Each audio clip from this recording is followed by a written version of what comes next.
uh, Coffee with the Capper today. I will be your host. And our capper today is Corey Boldt. We'll give it a few minutes so people can kind of jump on. So realtor time will start at 11:05, 11:04. Maybe now? I don't know. Let's just get started. Wait a couple minutes. Can I say one more thing, not to put you on the spot? Go ahead. You're a fantastic dancer, Willie. Oh, thank you. Man, those moves. Yeah, I mean, yeah. It's so fun. I did take ballroom dance in college. It was a phenomenal time. I highly recommend it. I told your mom that's what I want to do with my boys. The dance you had with her was so great. Yeah, well, yeah. She said it wasn't prepared. No. Well, it was prepared, but we just danced a lot together, like at every wedding. It's so cool. Mostly you and your brothers as well. I'm definitely more of the dancer. You're the dancer. Okay. Yeah. Okay. I got rhythm. You got rhythm. Yeah, I could see by those the moves, your feet, they move fast. My hips. It's all in the hips, really. Oh, okay. You gotta be as a guy, you have to be comfortable moving your hips, and most guys are not. But what they don't realize is the ladies like a good hip turn, you know? That's awesome. Your secret.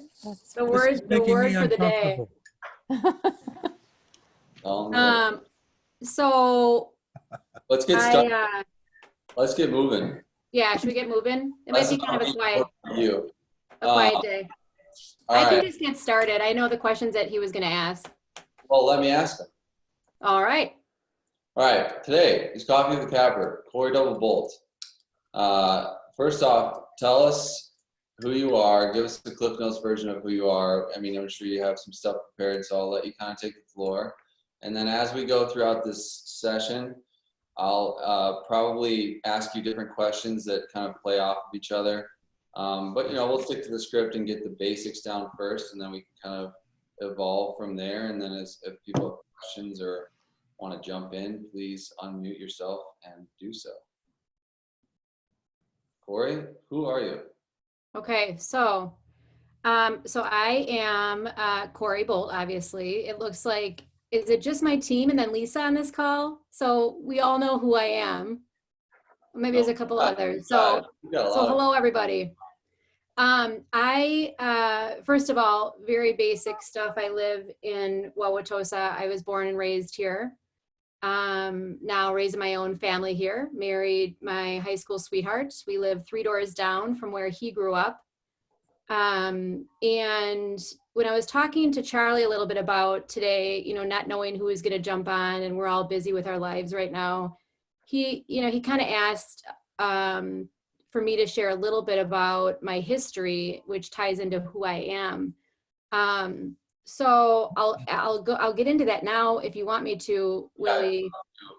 Just to give a quick baseline, how many years have you been in real estate? So I started in this business in 2014. Okay. And what was the inspiration to get into real estate at that point? So I started out in the business world as an insurance broker. And after 15 years of working that job, it was a very, very big, hefty job that was, to be very honest with you, lucrative at the time. And it was almost impossible for my husband and I to leave it. But I was miserable. And my dad, who was very sick at the time, and also a real estate attorney, and a guy that I personally looked up to my whole life, after he passed away, it was a huge aha moment for me, in that it was time to transition out of being super miserable and into doing something that I love. And real estate was always a passion for me, always. Before I even got into it, decorating people's houses, connecting, buyers with sellers behind the scenes. But I really honestly had very little respect for the agents that I knew. And so it took me 5 or 6 months to get over that curve, and I didn't want to get into the business. And finally I did, and was determined to bring something different to my local market. That's good. That's great. Can you tell me in that first year, what was your production in the first 12 months? 9 million. Wow. And where did you find all that business so quickly? So that business was, it was very fortunate. Hold on. Let me ask a more direct question. What activities did you do from day one that set you up to do 9 million in 12 months? Because you were very active. I remember at that point, I think I was, well, I know I was like onboarding, and I remember you saying like you were very scared and apprehensive, and then once you took the leap, it just started to kind of snowball. I think that's a very common thing that most agents in their first 6 months, it's a mental leap that, like, you know, you're really putting yourself out there and you want to be successful. So, you know, what was that like for you, that mental hurdle, and then how did it eventually snowball to 9 million so quickly? So I think that getting into a new business, at every phase of life, whether you've owned a business or you've never been in the business world or you're a mom, you know, doing this part-time, I think no matter what, I think that it's scary. Okay, so that's the first thing. We all know that. And for me, it was a little bit of a fog at that time. And I do remember feeling overwhelmed. I came from a world where me personally, I was employed for 15 years. So I was an employee. And I mean, very little things such as a desk, a printer, paper, how to create my logo. Oh my gosh, Willie, like my email, I have to get my email. Okay, I remember saying to Willie, I got to get my LLC. You know, there were so many things that had to be done. And that part to me was very overwhelming. And from what I can see, Keller Williams has become a very well-oiled machine in the onboarding of new agents. And so that, I could be completely wrong, but that seems like that process has maybe become a little easier. I think that for me was overwhelming. It was how I was going to get from point A to point B, and then from point B to point Z. And I kept hearing all these agents, okay, here's what they're doing, here's the process, here's the model. And a lot of where my mindset was trying to go too fast, you know, and that overwhelming nature, you know, what happened and how I got to actually getting my first client. I think from the very beginning, I focused a lot on marketing. It was from the very start, who do I know and how can I get in front of them? And in a very casual way. I'm the first to admit that I'm not a bold personality in the sense that I won't call and say, who do you know? I will call and connect and find my way to, you know, contribute in life. And I feel that that helped me. I also think that, you know, if people don't know what you do, and I tell this to my team, they're not going to think of you. I mean, there are a million agents around us everywhere we go. And I don't care, even family sometimes don't hire you. So I think in the very beginning, it was just getting the one and then treating them with great respect. And then that kind of went from there. Right. Yeah. So once you get that one, you get the confidence, you know, you realize that some things were working. One thing that you just brought up is there's a lot of ways to skin the cat, or however they say that phrase. There's many different ways to sell real estate. There's many different ways to lead generate. There's, you know, we have a variety of styles that are taught in the office, and that's done on purpose because, you know, not one thing will work for everyone, and you kind of have to tailor it to yourself. So focusing on marketing, like, dive a little deeper. When you say marketing, give us more specifics. Like what's something that a new agent in your shoes that like would do for marketing? What does that mean? Other than picking up the phone and calling, were you sending emails? Were you texting? Did you create events? Like how are you How are Mhm. you creating your brand and getting that out there? In a market, So, I will say, we'll get to this in a second, but in Wauwatosa, Firefly is a major player. So I'm going to ask you later, how do you combat that script of, oh, well, I'm going to go with Firefly because, they do Wauwatosa, right? right. But go back to your marketing and branding. I want to start there. Okay. And tell us what you did. Okay. So I know everybody on this call, so I can kind of tailor it a little bit here. I think that marketing is a very individualistic thing. I am going to be honest amongst us on this call here in that there are so many tools within Keller Williams that provide us ideas, like your team and Jay Schmidt's team and however all these people are marketing and successfully doing it. In the very beginning, again, I felt maybe a little bit overwhelmed and I should be doing it that way. And I love to hear you say that there's so many different ways to get things done and not everybody accomplishes it in the same manner. And for me, as cheesy as it sounds, I've kind of always led with my heart from the very start. I feel that working from a place of contribution always, whether it's within the community or to family or friends, and that started from marketing. So how am I going to market? How can I educate people? How can I help them? Is it something about getting a house prepared? In the very beginning, I didn't have any business to market, so I was really honing in on how can I provide some value? What data and stats can I provide people? In the very beginning, early days, I actually utilized a lot of other people's, with permission, their listings.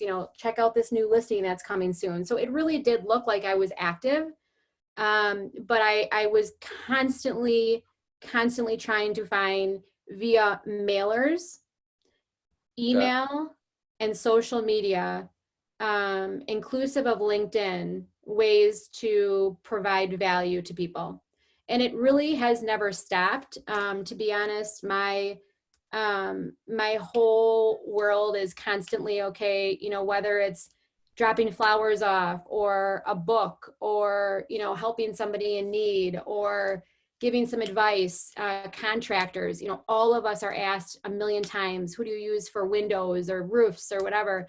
That's the kind of stuff that no matter how much, when you're giving, the referrals will come back. Right. Yeah. So that's great. And that gives us a lot of insight into the different areas of marketing. I think that a lot of people do. I'm looking at the call here.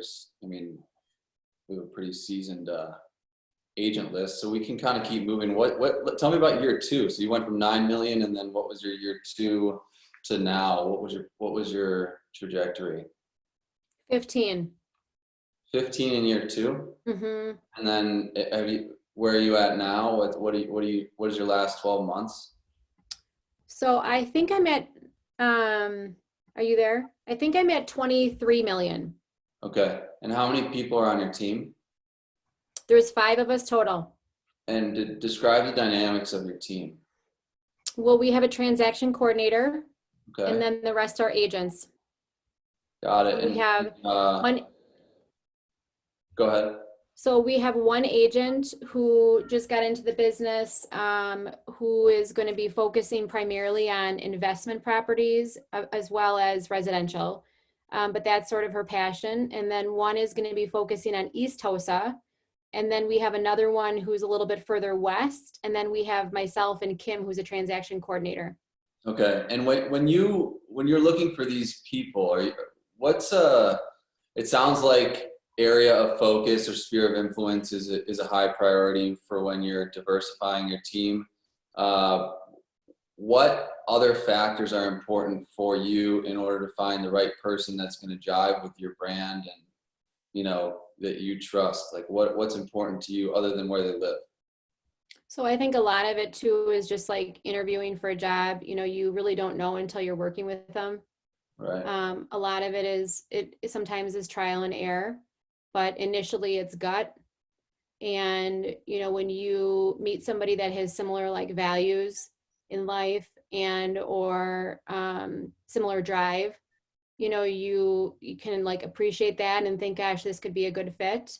So Yeah. for me, it's a very slow, growing family, real estate family, because I want it to be like-minded individuals, and I want it to feel much more like a family than I am a regimented team that doesn't get along, right? Right. So, Yeah. and some of that, like anywhere in the business world, you're gonna have some successes and some failures. But so far, I think that we're all a good fit. Right. When you have those failures, making sure that you're failing forward because you can't learn unless you fail. Um, Yeah. and I think, and we've gone through a lot of that myself. If you guys haven't taken career visioning, if you have video, is anyone on video taking career visioning by show of hands? No. Okay. Yes, CJ has. It is critical for if you're going to be hiring, managing, leading, any aspect, honestly, anything real estate related, you should take CV. So if you're an individual agent and a team, it just gives you a broader perspective, and there's so many different things in that course. Corey, I'm going to jump ship here I want to talk about market share. You're in a very hot market. Wauwatosa is your bread and butter. That's where you're from.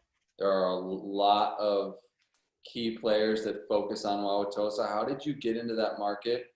Well, we know how you got in because you're from there and you have a sphere, but how do you combat that, the competition? I mean, you have so much competition in such a small area. What do you do, or what's your response to people when they ask you, well, you're not Firefly. Like, I'm going to list with Firefly. They're Wauwatosa, which Yeah. I've heard a handful of times myself and lost listings to Firefly because they focus a lot on Tosa. So tell me about that. Hmm. And I think Well, that's next time you have applicable to whatever area people are in, or new agents getting into the North Shore. I mean, real estate in Milwaukee is saturated. There are so yeah. many agents. So how do you Yeah. get in, differentiate yourself, and not get afraid of the competition out of the gate? So the first thing I would say is when you hear people talk about a relationship business, it's not unlike many other sales jobs where if you develop a good, solid relationship with somebody, you're going to have an advantage. And that comes from it could even be an initial meeting or an introduction or a referral source. So it's really getting to know that person and understanding where they're coming from and what their goals are is really huge. Right. But to back up a little bit, how do you get a meeting, and how do you go about a tight market, which really we all work. And for me, I can just give the example of Firefly because that's been my main competition. Is my value proposition has been solely defined basically on their shortfalls. And I wish there were more people on this call in this market because it has been very interesting. So how do you build a name, and how do you build a brand in an area where has been well established by literally one individual, and actually a wife and a husband team that has not only dominated the market but now built their own business around it, and actually have hired some pretty good, decent people. And people is the big key word there. You can become a good agent. Good people with solid values have been hired by Firefly, so it's become more and more difficult. But in the very beginning, the value proposition was really literally developed on, first of all, was staging. They did not have any staging. North Shore was far, far beyond the Western communities. And so it was super easy. So I opened up my own staging LLC. I had my own marketing materials, and it was easy. It was no longer a fluff of a pillow or throwing lemons on the counter. It was, we're going to fully stage this property. So it was an easy one. And that lasted a couple of years. Then it was, okay, Wait, multiple. hold on. Let's unpack that a little bit. Tell me about your staging. Many people, we did this for a long time. We still do this. What was your strategy then, and what did it evolve to? Like, how much were you paying? Were the sellers invested? Was it your dime? How did you kind of manage that? Okay, so I'm going to say the Gary Keller method and process probably would not like this, but I had to give staging at no cost to compete against a market that was already giving staging and has already been established for 30 years. So it was my way into the market. And because of that, it was a decision between my husband and I that we were going to invest in staging and furniture pieces. And now I have a huge warehouse. And that was basically part of my business proposition and my core value. I mean, it was just like, this is how I can bring you value. I can sell your house for greater, for more, for a larger price per square foot. And guess what? The competition that you've been using doesn't do this. So it was something that I had to do. I had to make that decision early on. And now as I go forward, I'm able to, and by the way, you know, my main competition has always listed and done commission at 5%, always. Okay. So it's hard as a new agent to come in trying to establish a brand to say, guess what? I do 6%. But now that I am a little bit more established, I can say, you know, if I'm not in competition, I can charge a little bit more in commission and maybe sometimes a little bit of a higher admin fee so that I can justify the moving costs. But otherwise, my staging furniture is now part of what I do. It's part of the business I offer. Right. So right now, what, you know, when you go into a listing comp and assuming there's no competition, you know, what's your boilerplate commission plus admin fee? I would say 5.5 to 6% in TOSA is more of lately what I've been doing. Very lately, I've been trying to increase the 295 to either it's a 495 or a 595 just to justify, like I said, the moving fees. That's a very recent thing. Right. Yeah, we do that as well. And I would encourage everyone, I'm sure most people do this, but always start high. You know, give yourself an opportunity to look like a rock star.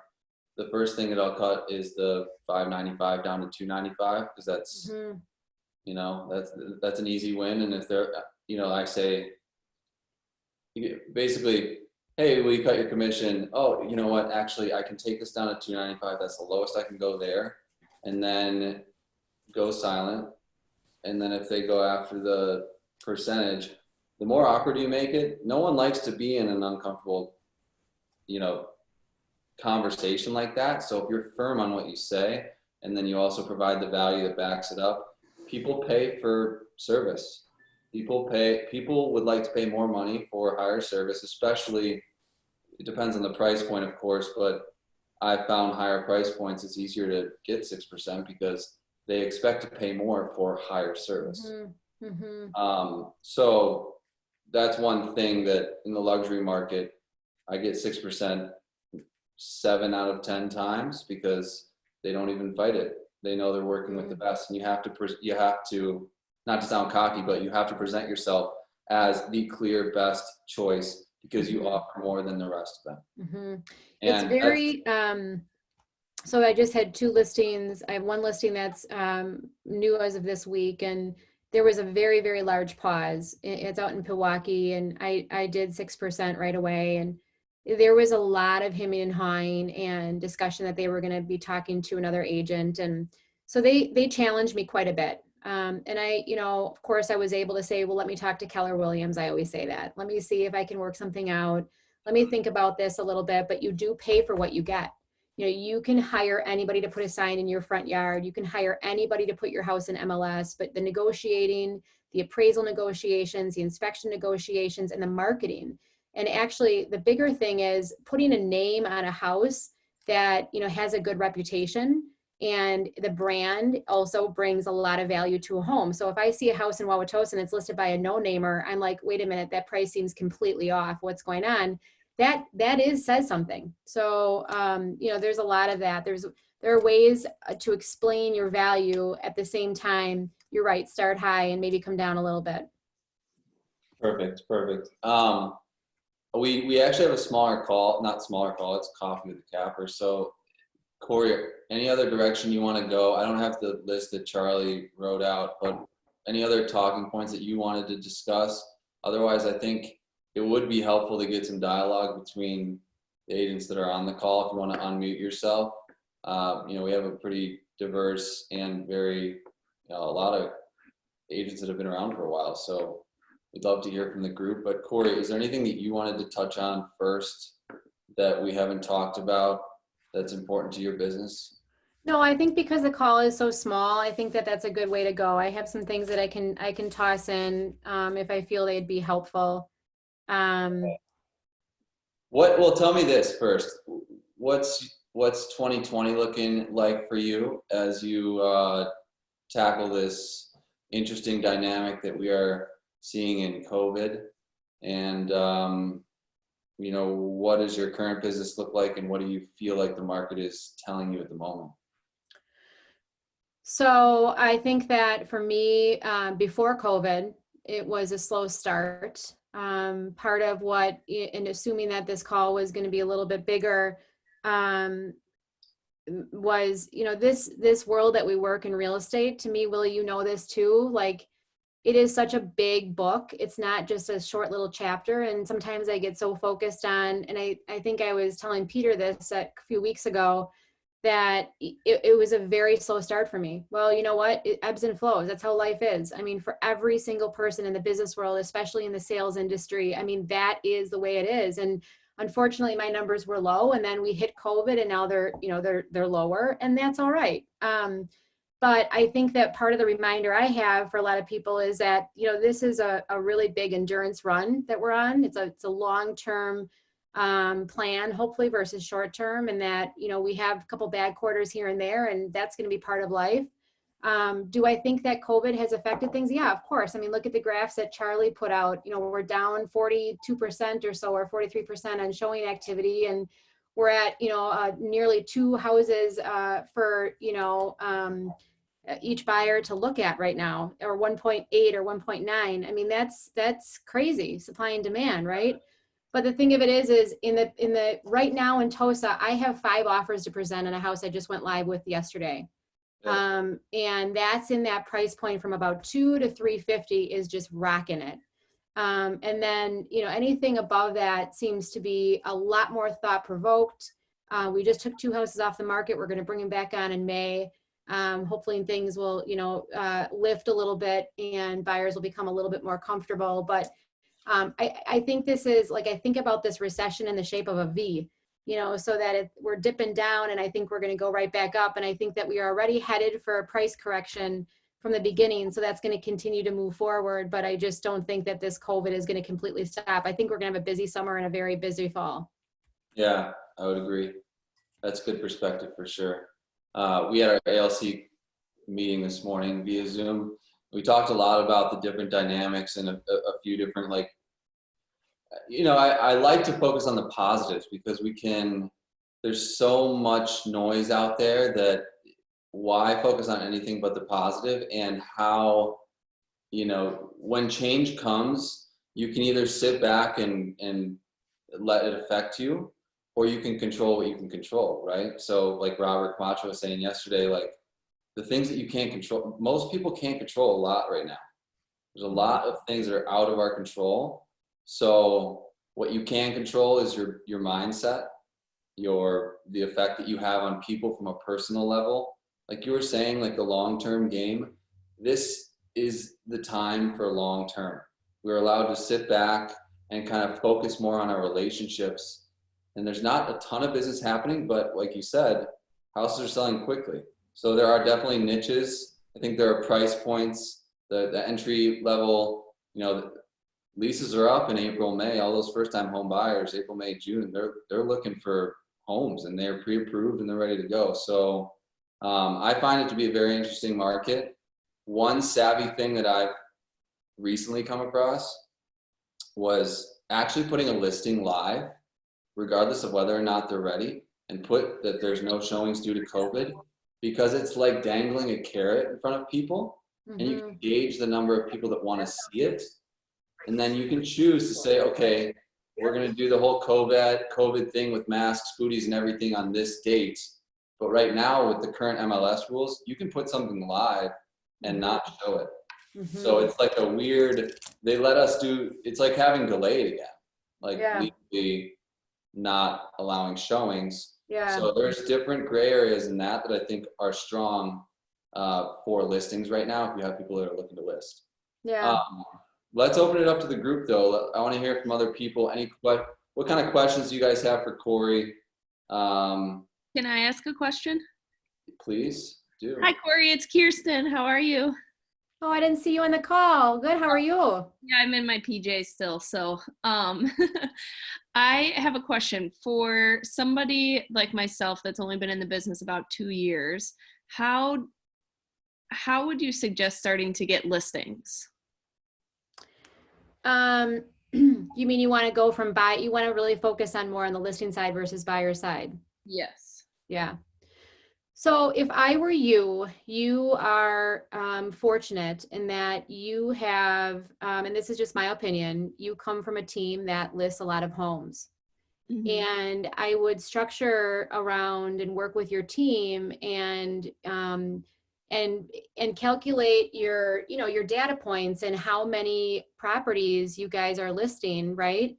And put together some marketing pieces and some information that you can share with your own sphere. So your sphere, even if they're your very, very good friends, they may not think of you as a lister, right? But you did just list and sold one super successfully in Wauwatosa. So I think that unless you get that word out, the people won't know that. And there's tactfully ways to do so, especially now. And I think as Willie was saying, you know, COVID, yeah, there's a lot of lot of things that feel out of control, but it's also an awesome opportunity. It's such a great time to hit the pause button on running a million miles an hour and thinking about our business from, you know, a big picture standpoint. And I think that right now, if you could start working on, you know, even if you don't want to invest in marketing mailers, you can easily put together some emails and become an educator to your sphere on houses that you've listed, that you've sold, what you're seeing in the market that you want to sell in, and position yourself as that, because people aren't going to assume that you are because they haven't seen you list homes. Mm-hmm. Okay, that's great advice. Thank you. Awesome question. Anyone else have questions? I've got more if you want to keep rolling. I have a question. Hey, Corey. Hey. Going back to staging, when you first got into it, it was something that kind of got your foot in the market. For someone like myself who hasn't gone that branch, would you still think, or I guess maybe, would you still do that route today had you not got into it? So that's a really good question. I think about that often. And I will tell you, if it was today coming into this market, it would be a very, very hard thing for me to parallel back to when I got into the business, because it's two completely different markets. And I was entering a time when I had a great opportunity to fight against an agent and an agency and a brokerage firm that had some shortfalls, right? So I could essentially pick on them a little bit. And that became my value proposition. Today, we're heading into a different market. Now, it's interesting to look at a very global industry trend versus very local. And if I look at my very small little world here in Tosa and West Beyond, I would say that as prices correct, and especially right now in COVID, I mean, no, I mean, staging is going to be something that will not be a possibility, and nor will it be expected.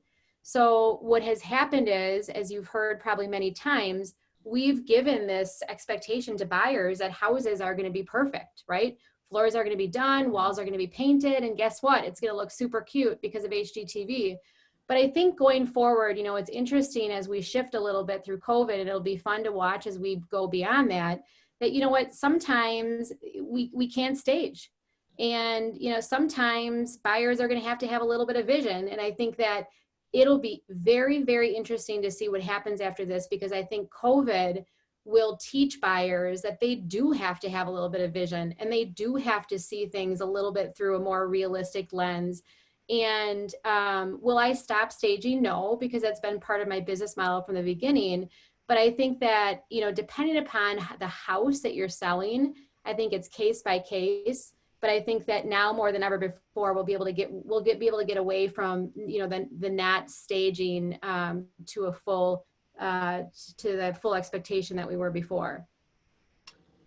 Thank you. You know, that's interesting that you say it like that, because in the way that you describe a buyer's mindset right now, I feel there's a lot of perceived barriers that before they even get into the house, it is a blessing that they're even able to see the property.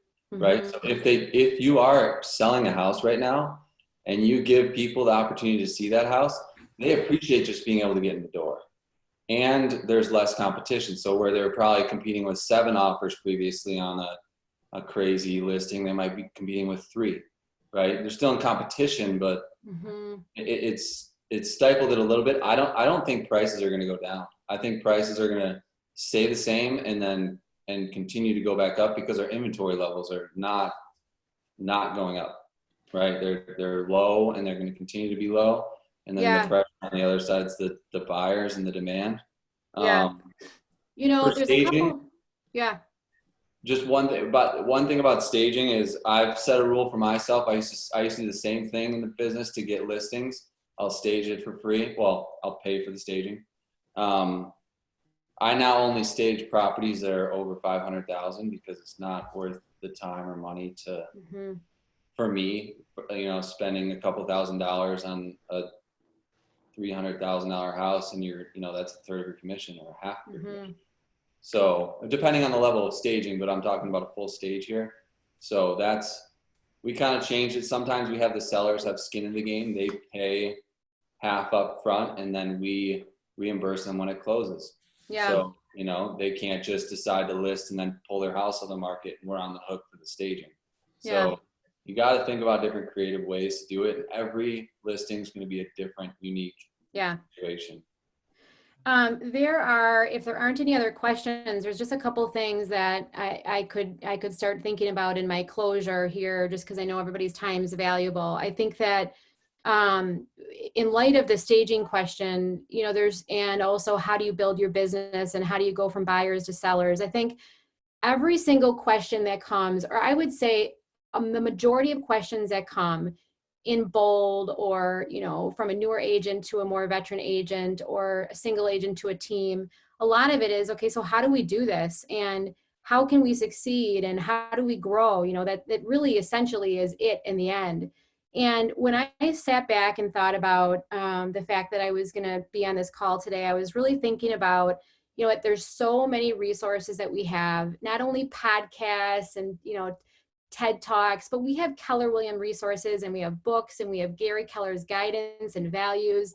But then, you know, I also didn't want to forget just the simplicity of pairing all of that with like very simple life lessons that are very easy to remember, especially during a time like now.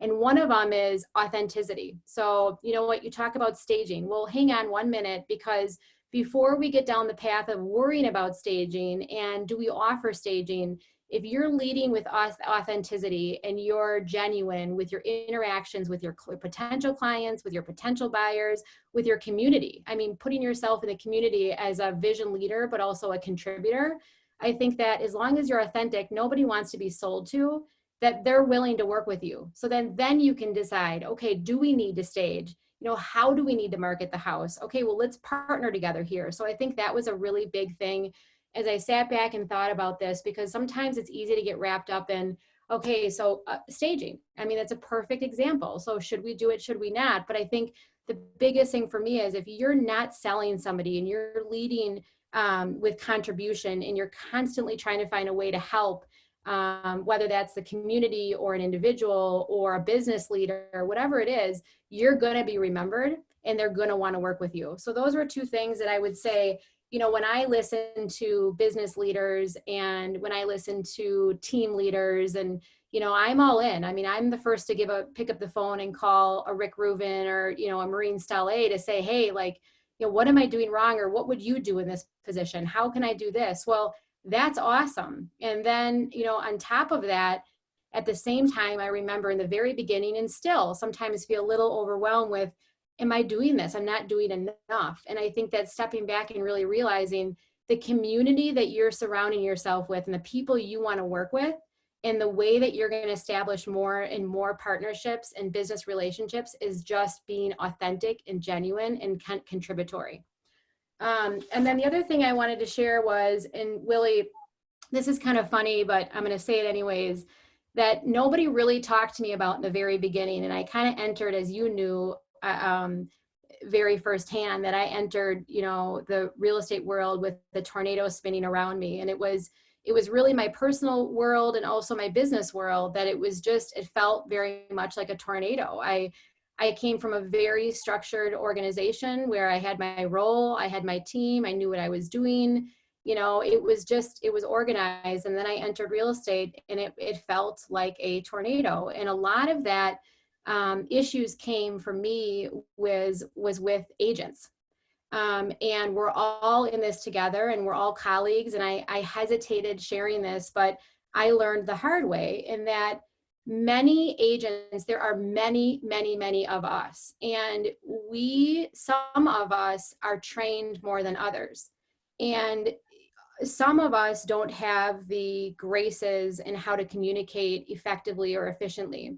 And I found that I rode the emotional wave in the very beginning of, I can't believe that person said that. And I would fight it. Or, oh my gosh, they're talking about a leaking toilet and like, get over it. And I did not have I didn't step back and realize the essential, I didn't remember to model excellence in communication really. And I would just say to agents that are newer and starting out, or even agents that are like me, who are constantly looking to better themselves and who are frustrated along the way with their clients even, or, whoever it is to stay totally above grade from all of that. Because to be honest with you, you are going to get into a lot of conversations that are hard and a lot of people who do not have respect, and they are going to blow your mind. And I wish somebody would have told that to me. And you know what? Nobody should have told that to me, but I bring it up just because I want to just say like, hey, especially during times like this, when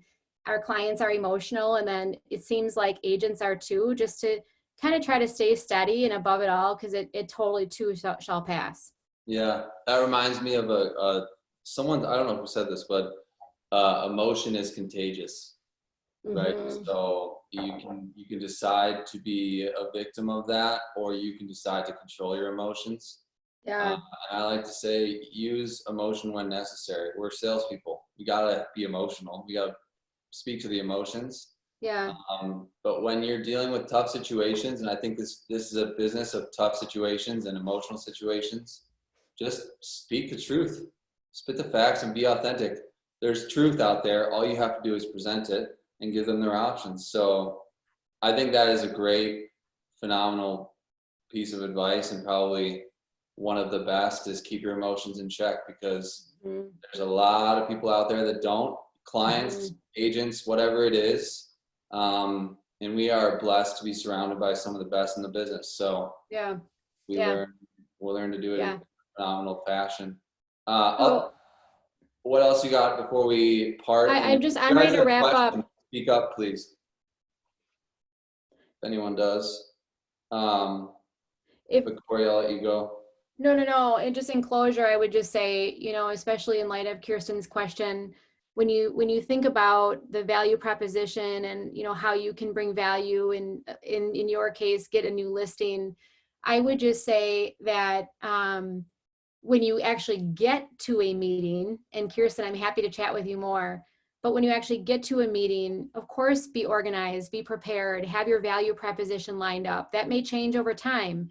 But remember that your value proposition is going to change from person to person and who you talk to. It's going to be different from every single person. I go into every interaction learning as much as I can, because if they hit a nugget that I can hit on, guess what? My mom is 85 and she doesn't have any furniture, and we need to sell our house at top dollar. Well, you know where to go in at.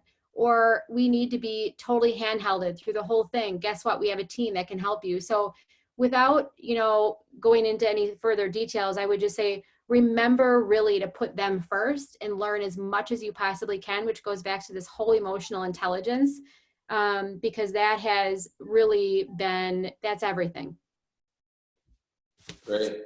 Okay. Well, Corey, it is a blessing to be in business with you, and I'm sure your father would be proud. I remember the day that do you remember at the front desk when you had your first sale or something like that? And I remember that day vividly, and I was like, all right, she's going to crush it. So you are great, and thank you for your time. And I'm sure everyone here appreciates it. Aw. And everyone, stay safe. Love you all. Thanks, Willie. Peace. Bye, guys. Thanks, Corey. Bye. Thank you.